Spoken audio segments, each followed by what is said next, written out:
마태복음이 혹시 조금 전에도 말씀드렸지만은 마태복음 공부를 좀 제대로 해보셨어요? 그렇게 많은 분들이 마태복음 그냥 군데군데는 다 많이 했을 거예요. 그리고 그러니까는 굉장히 객관적인 공부를 많이 했을 거예요. 근데 디테일하게 들어가게 되면은요, 아, 구약의 완성판이 바로 마태복음이구나라는 것을 정확하게 느껴요. 너무너무 마태복음이 재밌어요. 자, 그래서 마태복음 뭐라고 이야기했죠? 조금 전에 예수님께서 왕권을 가지고요, 이 세상에 오셔서 여러분들에게 그 왕권을 위임하는 게 바로 마태복음이에요. 그래서 마태복음 28장으로 되어 있거든요. 그러니까 1장에서는 예수님이 왕으로 오시잖아요. 그리고 28장에는 예수님이 가라 그러면서 내가 너와 함께하리라 그러면서 왕권을 확실히 위임을 하는 그런 내용이 나와요. 자, 그래서 그러면 우리가 왕권으로 살아가기 위해서는 뭐가 필요하죠? 마태복음 1장에 보니까 족보들이 필요하죠. 신분이 필요하다는 거예요. 누구의 족보냐? 나는 어디 정가인가?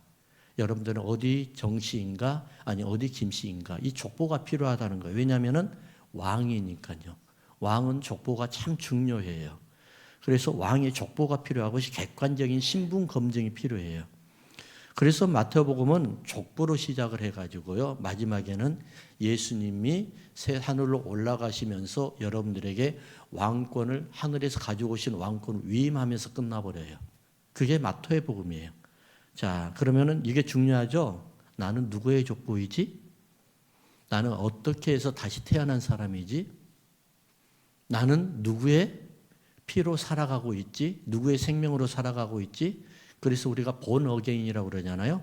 다시 태어났다고 그러잖아요. 그럼 다시 태어난 사람은 누굴 이야기해요? 하나님의 자녀라고 그러잖아요. 이게 아주 중요해요.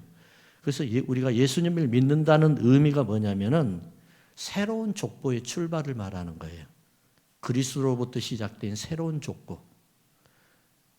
우리 속에 그리스도의 생명이 있고 우리 속에 예수님의 왕권이 있는 것. 이게 출발이고 예수님을 믿는다는 증거예요.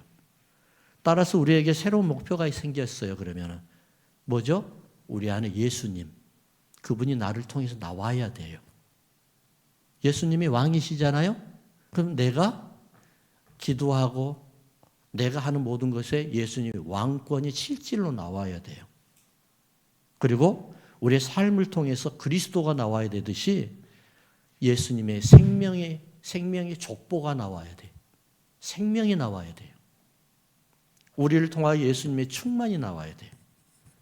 그래서 성경은 뭐라고 이야기하냐면은 그리스도를 낳지 못한 사람은 뭐라고 이야기하냐면은 고자라고 그래요. 그리고 생명의 아비가 없는 사람이라고 그래요. 영적으로 자녀를 생산 못하는 영적 계보가 없는 사람이라고 그래요. 그래서 신명기 23장이 이렇게 말씀을 하셔요. 고안이 상한 자, 음경이 잘린 자, 그리고 사생자는 여호와의 총에 들어오지 못한다고 그래요. 예수님의 족보가 누구에 있어요? 예수님의 족보 있는 사람이 누구예요? 바로 예수를 믿는 사람이에요. 내 안에 생명이 있어요. 예수님의 생명이 있어요. 그래서 내가 나를 함부로 못하는 거예요. 예수님의 생명이 내 안에 있기 때문에. 예수님의 생명이 있는 사람들은 어떻게 되는 줄 아세요? 여러분 어머니들, 권사님들, 여자분들 임신을 해보셨잖아요. 임신을 하니까 새로운 생명체가 내 안에 들어오니까 어떻게 돼요? 처음에 너무 힘들죠. 그렇잖아요? 근데 낳아놓고 보니까 너무너무 좋죠. 기를 때 좀 힘들었지만 나중에 친구가 되잖아요. 그리고 내가 아이들을 섬겼는데 나중에 아이가 나를 섬기잖아요. 이게 생명이에요. 예수님의 생명이 내 안에 있을 때는 어떤 생각이 들어요? 굉장히 불안하고 굉장히 뭔가가 좀 뭔가 평안이 없는 것처럼 느껴져요. 왜냐하면 내 속에서 계속해서 죄와 선이 싸우고 있는 거예요. 그래서 이것을 좀 벗어나잖아요. 그때부터 평강이 생기기 시작하는 거예요. 그 생명이 나타나는 거예요. 그래서 예수님의 생명이 있는 사람은 예수님의 생명을 퍼뜨리게 되어 있어요. 전도하게 되어 있어요. 그래서 전도하지 말라고 그래도 전도하려고 그래요. 창피한 것도 몰라요. 부끄러운 것도 몰라요. 식당에 가서 식사하는데 식사를 도와주고 밥 먹게 해서 헬퍼해주는 도와주는 분한테 교회 어디 나가세요? 예수님 믿으세요? 이걸 계속해서 물어보는 거예요. 만나는 사람마다 전하는 거예요. 내 안에 생명이 있으니까 생명을 전하지 아니하면 목말라예요. 어느 집에 손님이 찾아왔어요. 그리고 저녁 식사를 하게 됐거든요. 아이 6살 된 여자아이와 엄마 둘이서 사는 집이에요. 그래서 집에 찾아오니까는 참 난처한 거예요.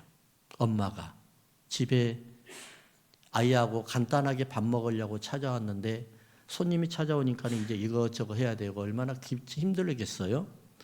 그래서 앉혀놓고 우리 기도하자 해서 얘 6살 먹은 여자아이한테 얘야 기도해. 그러니까 엄마 나 기도 못하잖아. 그러니까 엄마가 너한테 맨날 평소에 말한 거 있잖아. 평소에 말한 대로 그냥 하나님 앞에 그게 기도야. 그래서 평소에 말해. 평소에 말한 대로 하나님 앞에 해. 그랬거든요. 그래서 아이가 이제 그럼 엄마 나 기도할게. 그래서 기도하는데 뭐라고 기도한 줄 아세요? 하나님 아버지 우리 집에는 왜 자꾸 이렇게 귀찮은 손님들만 보내주세요. 세상에 우연이 없어요, 여러분. 우연은 세상 사람들이 만들어내는 거예요. 여러분들이 만나는 모두가 다 하나님께서 예정한 사람들이에요. 살다 보면 귀찮은 사람이 있잖아요. 그리고 살다 보면 은혜로운 사람도 있어요. 살다 보면 불편한 사람도 있어요. 하나님이 예정하셨다니까요. 왜 여러분들을 만나게 했을까요? 생명을 터뜨리라는 거예요. 생명을 전하라는 거예요. 복음 전하라는 거예요. 저는 사실 목회를 하면서 가장 많이 경험하는 게 뭐냐면은 하나님의 임재하심이거든요. 지난주에 그냥 낮에 와서 그냥 사무실에 있다가 좀 그래서 기도하러 쭉 여기 앞에 앉아 있었거든요. 그랬더니만은 저는 하나님 저에게 임재하시는 그 사인을 저에게 독특하게 해주신 게 있어요. 하나님 저 손을 꼭 잡으시더라고요. 근데 저는 여러분들이 이렇게 이런 말씀 드리면 좀 사이비 이단 같은데 저 아니에요, 여러분. 하나님 저를 손을 꼭 잡는데 어떤 생각이 드냐면 하나님 얼마나 외로우세요. 아무도 없는데 내가 찾아오기까지 언제까지 기다리셨어요. 이 마음이 드는 거예요. 정말 저 마음이 너무 안 좋더라고요. 네. 얼마나 여러분들을 기다리고 계셨을까요, 하나님께서. 그래서 사람을 통해서 하나님이 어떨 때는 불편한 사람도 만나게 해주시고 어떨 때는 행복한 사람도 만나게 해주셔가지고 어디요? 이 외로운 아무도 없는 이곳에 하나님 혼자 계시잖아요. 이곳에 하나님의 외로움을 달래달라고요. 참 가슴이 아프더라고요. 예수님은 하나님의 왕권을 오셔서 우리에게 위임하셨다는 사실을 제가 말씀을 드렸어요. 그래서 1장에 바로 족보로 시작했다고 그랬잖아요. 하나님께서 사용하셨던 사람들 대부분을 보면 어떤 사람들이냐면은 많이 배운 사람이 아니에요. 사실 저도 목회를 하면은 할수록 느끼는 게 뭐냐면은 너무 똑똑하면은 같이 일하기가 힘들어요. 네. 적당히만 똑똑하면 되겠어요. 근데 너무 진짜로 똑똑하면은 똑똑한 척도 안 해요. 근데 어설피 똑똑한 사람들이 똑똑해 하더라고요. 재산도 아니에요. 재산 많은 사람들도 아니더라고요. 그래서 또 어떤 사람이었을까 가만 보니까요. 복음의 기초가 튼튼한 사람을 사용하더라고요. 하나님 사용하는 사람들 보면.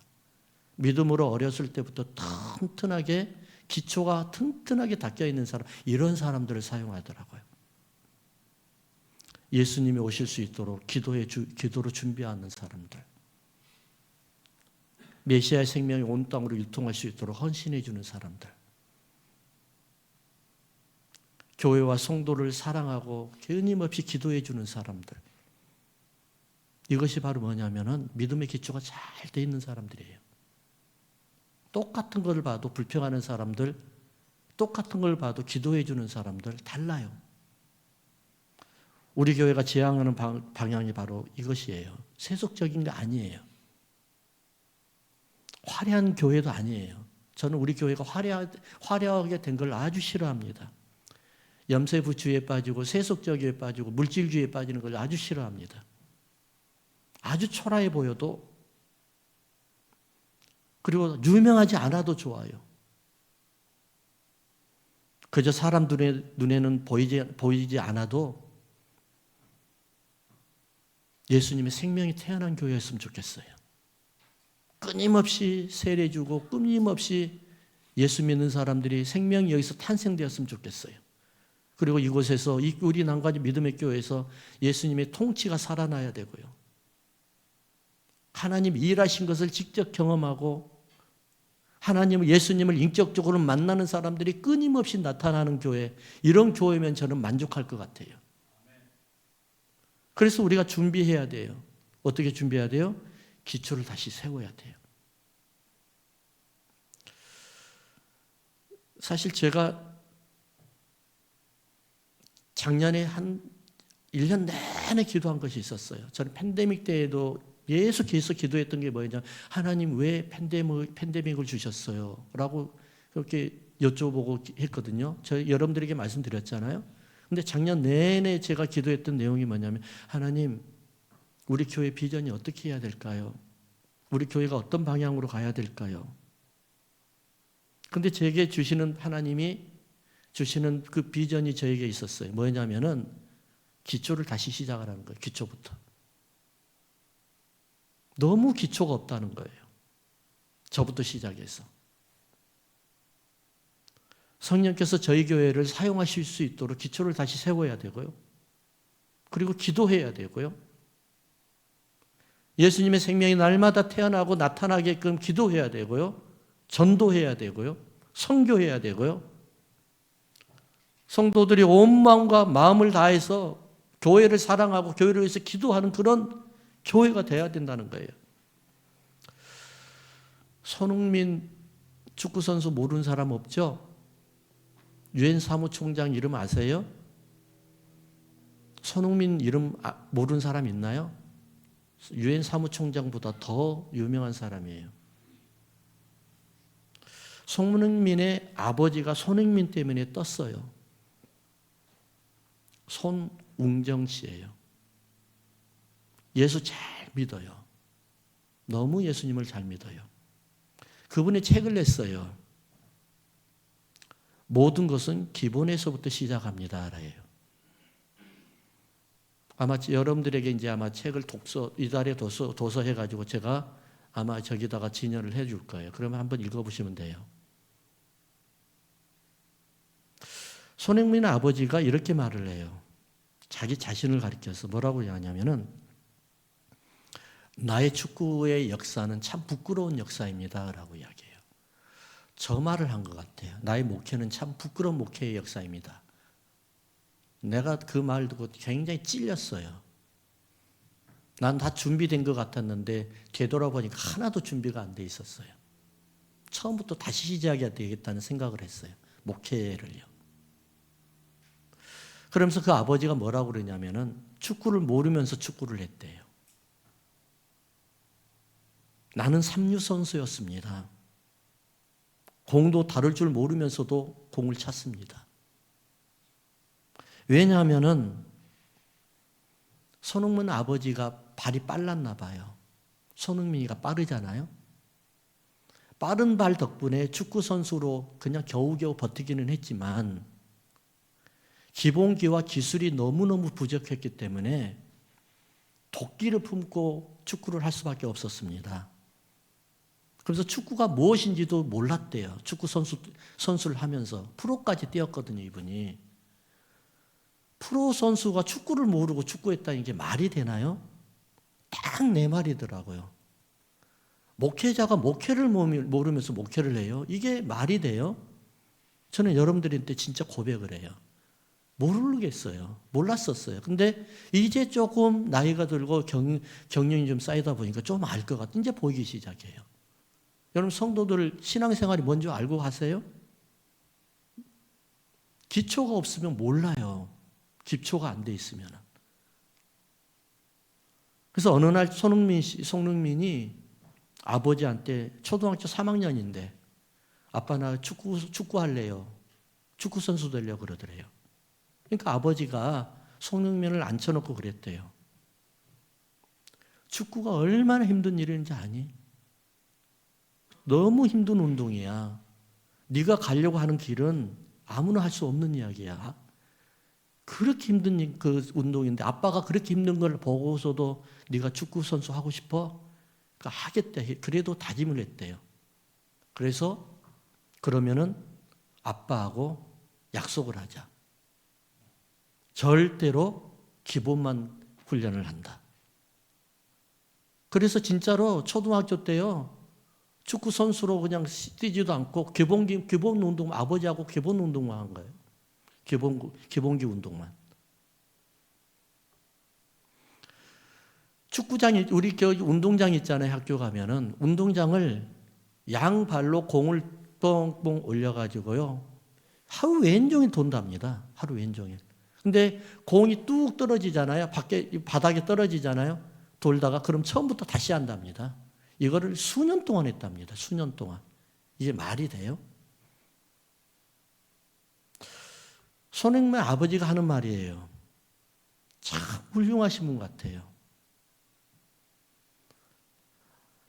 손흥민한테 아니면 그리고 또 손흥민 그 아버지가 지금 가르치는 아이들 제자들에게 나처럼 하면 안 된다. 내가 가르치는 아이들만큼은 내가 했던 정반대 시스템으로 지도하겠다.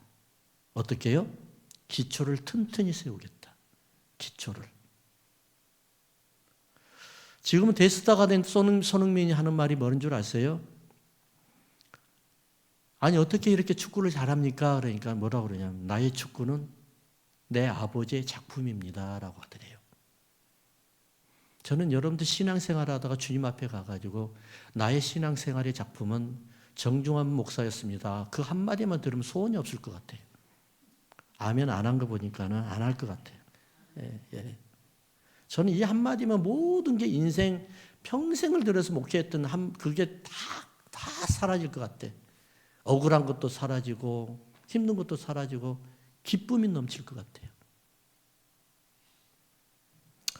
예수님께서 제자들에게 훈련하는 기초가 여기에 있어요.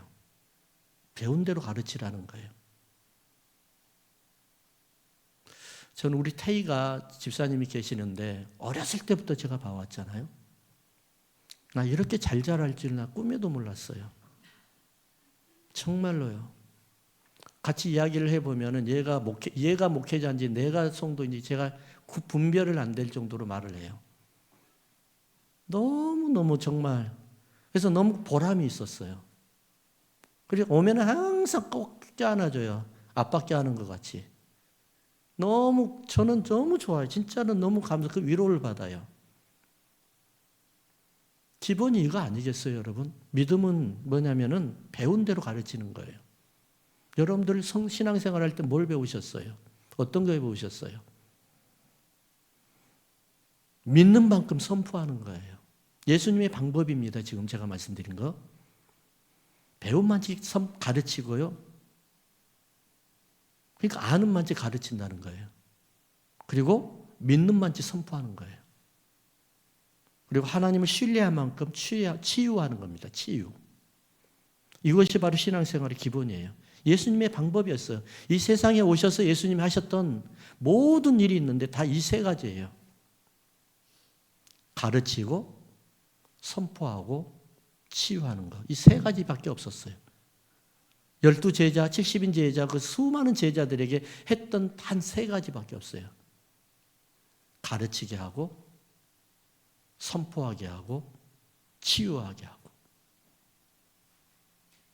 가르치기 위해서는 먼저 기초를 배워야죠. 사람들에게 예수님을 전파하기 위해서는 먼저 믿어야죠. 내가 믿어야만 예수님을 전파하잖아요. 내가 사람들에게 치유하기 위해서는 영혼이든 아니면 육신이든 아니면은 다른 가정이든 사업이든 치유하기 위해서는 먼저 해야 돼요. 하나님의 능력을 신뢰하고 믿어야 돼요. 그래서 치유의 선포가 들어가기 시작하는 거예요. 믿지 못하고 하나님을 신뢰하지 못하면은요, 아무것도 못해요. 그래서 우리는 뭐예요? 기초가 뭐예요? 하나님을 믿고 신뢰하는 것이 아주 중요해요. 여러분 믿습니까? 믿고 신뢰하는 거예요. 이곳에 예수님이 계신 걸 믿습니까? 아멘. 믿고 신뢰하는 거예요. 눈에 보이지 않는다고요? 눈에 보이는 것만 믿을래요? 우리가 신앙생활을 언제부터 눈에 보이는 것만 믿었어요? 아니에요. 주님은 안 보여요. 보이면은 이게 잘못된 거예요.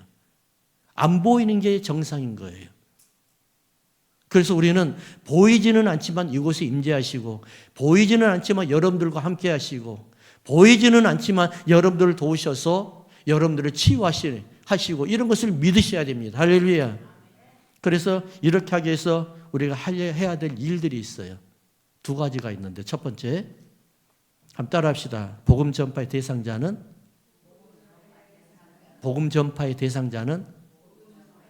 아주 가까운 곳에 있습니다. 믿습니까? 예수께서 이 열두를 보내시며 명하여 이르시되 이방인의 길로도 가지 말고 사마리아인의 고을에도 들어가지 말고 오히려 이스라엘 집에 잃어버린 양에게로 가라. 낙담하고 낙심하고 떨어진 사람들, 무리에서 이탈한 사람들, 이런 사람들을 구하라는 거예요. 복음 전파는 아주 가까운 데 있어요. 여러분들 가족이 있어요. 먼 곳에부터 시작하려고 하지 마세요. 가족이나 친지나 지인들, 이런 사람들이 우선순위예요. 언젠가 저희 교회 집사님 어머니가 한국에서 딸을 방문하려고 이곳에 오셨어요.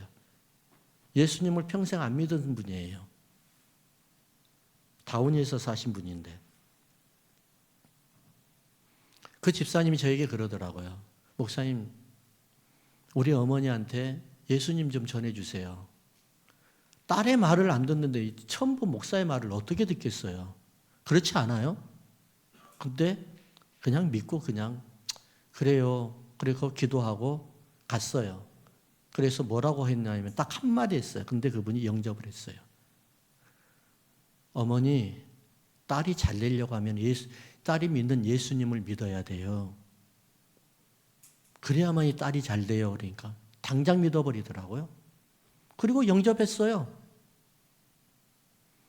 우리나라 사람들이 대부분 그러지 않나요? 어머니들이 자식이 잘 된다 하면 지옥이라도 가겠다고 줄을 선 사람들이에요. 이런 사람들이 바로 우리나라의 어머니들이 아니에요? 자식만 잘 된다 하면 지옥 가겠다고 줄 서겠다고 한 사람들 아니에요? 두 번째는 뭐냐면은 따라합시다.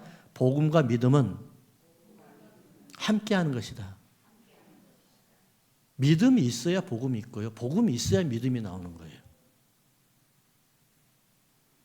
예수님의 전도의 방법은 철저하게 둘씩을 보냈어요. 그렇죠? 둘씩을 보냈어요. 한 사람 안 보냈어요. 왜 그러냐면은 한 사람 보내면은 분명히 거기에서 이탈합니다.